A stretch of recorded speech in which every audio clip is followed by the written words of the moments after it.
Hello दोस्तों, आज का हमारा टॉपिक है भीमराव अंबेडकर। तो आज की इस वीडियो में मैं आपको भीमराव अंबेडकर जी के बारे में बताऊंगी कि किस तरीके से उन्होंने न्याय और नीति बुद्धि के बल पर आज पूरे हिंदुस्तान पर अपना जो लक्ष्य था उसे पूरा किया। जिन बच्चों को पढ़ने का अधिकार नहीं था, आज ही वो बच्चे पढ़ लिख कर वकील, डॉक्टर, पुलिस, आईएएस बन रहे हैं। तो दोस्तों आप ये भी जानते होंगे कि भीमराव अंबेडकर जी के जिस टाइम पर वो छोटे थे उस टाइम पर जैसे कि बड़ी जाति के लोग होते थे, वो क्या करते थे कि अपने कुओं में से छोटी जाति के जो लोग होते थे उन्हें पानी नहीं पीने देते थे। अगर कोई व्यक्ति वहाँ से पानी पी लेता तो उसे बहुत ही मारते थे। एक बार इसी तरीके से भीमराव अंबेडकर जी के संग भी हुआ था। उन्होंने एक बार उनके कुएं में से पानी पी लिया था और वहाँ के जो ब्राह्मण लोग थे उन्होंने उन्हें बहुत मारा।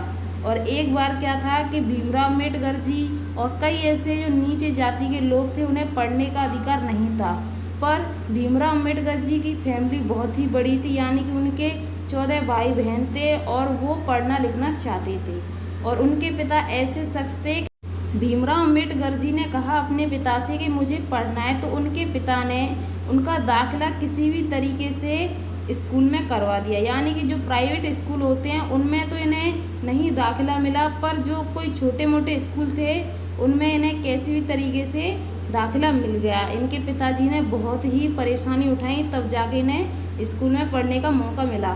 तब भी वहाँ की जो टीचर थे उन्होंने कहा कि यहाँ से यानी कि जो बच्चे ब्राह्मण थे उनके साथ बैठकर नहीं पढ़ेंगे, इन्हें क्लास से दूर बिठाकर इन्हें पढ़ने का अधिकार दिया गया कि ये यहाँ से पढ़ सकते हैं। तो वहाँ से क्या हुआ कि एक टीचर ने उनसे कहा कि तुम इस सवाल को सॉल्व करके दिखाओ। तो जो भीमराव अंबेडकर जी थे, तो वहाँ पर जितने भी बच्चे भीमराव अंबेडकर जी से दूर बैठे थे वो अचानक ही जो व्हाइट बोर्ड था उसके पास आकर अपने बैगों को जल्दी जल्दी उठाने लगे। तो टीचर्स ने उन बच्चों से कहा कि क्या हो गया तुमको, तुम इस तरीके से बैगों को क्यों उठा रहे हो।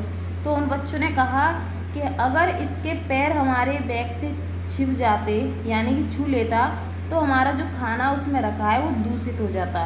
तो भीमराव अंबेडकर जी को बहुत ही बुरा लगता था, इस तरीके से नीच ऊंच जाति का भेदभाव मिटाना चाहते थे। तो पूरा वीडियो आपको लास्ट तक देखना है, जिससे कि आपको पता चले कि उन्होंने किस तरीके से इतनी मेहनत करी कि आज जो इस देश में ऊंच नीच की जो भेदभाव है कहीं कहीं जगह है, पर अब इतना नहीं है जितना कि पहले था।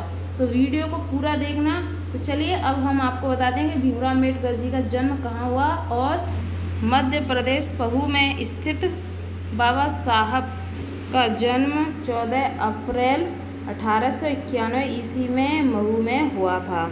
भीमराव अंबेडकर की फैमिली बहुत ही बड़ी थी, यानी कि पर उनके माता पिता बहुत ही नेक दिल के थे और उन्होंने भीमराव अंबेडकर जी को पढ़ने का बहुत शौक था। तो उन्होंने वहाँ के राजा से बात की कि उन्हें पढ़ना है।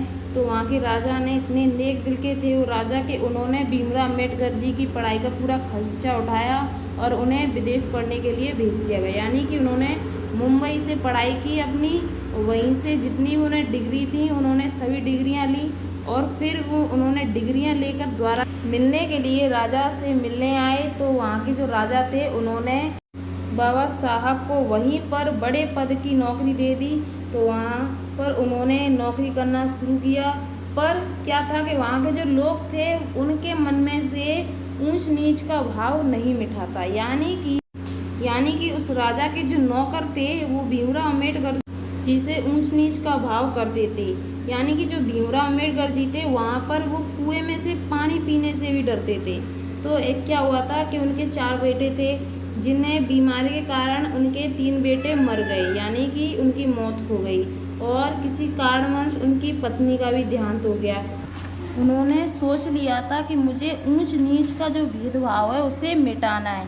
तो उन्होंने भारतीय संविधान का निर्माण किया। यानी कि संविधान वह दस्तावेज होता है जिसके आधार पर किसी भी देश की शासन व्यवस्था संचालित की जाती है। भारतीय संविधान का निर्माण करने वाली संविधान सभा का संगठन 1946 में कैबिनेट मिशन की संस्तुतियों के आधार पर किया गया था। संविधान का निर्माण भारतीय संविधान विश्व का सबसे विशाल लिखित संविधान है। इसके निर्माण में 2 वर्ष 11 माह और 18 दिन का समय लगा था। इसमें प्रारंभ में 395 अनुच्छेद, 22 भाग और 8 अनुसूचियाँ थीं। ठीक है। संविधान का निर्माण भारतीय जनता द्वारा चुने गए प्रतिनिधि की संविधान सभा द्वारा किया गया है। तो दोस्तों, इस तरीके से उन्होंने भारतीय संविधान में कुछ ऐसे नियम लिखे जिनके कारण आज इस हिंदुस्तान में कोई ज़्यादा भेदभाव नहीं है, पर किसी जगह पर है, पर ज़्यादातर नहीं है। तो दोस्तों, इस तरीके से भारतीय संविधान सभा के द्वारा ही इस हिंदुस्तान में ऊंच नीच का भेदभाव था, वो अब मिट गया है। अगर भीमराव अम्बेडकर जी जीवित रहते, यानी कि कुछ बीमारी के कारण उनकी मौत हो गई थी, पर कई लोग कहते हैं कि उनकी पत्नी के कारण उनकी मौत हुई है, पर ऐसा नहीं है। वो बीमार थे, इस कारण उनकी मौत हुई है। तो दोस्तों, अगर आपको वीडियो पसंद आए, वीडियो को लाइक और चैनल को सब्सक्राइब जरूर कर लेना। चलिए मिलते हैं नेक्स्ट वीडियो में।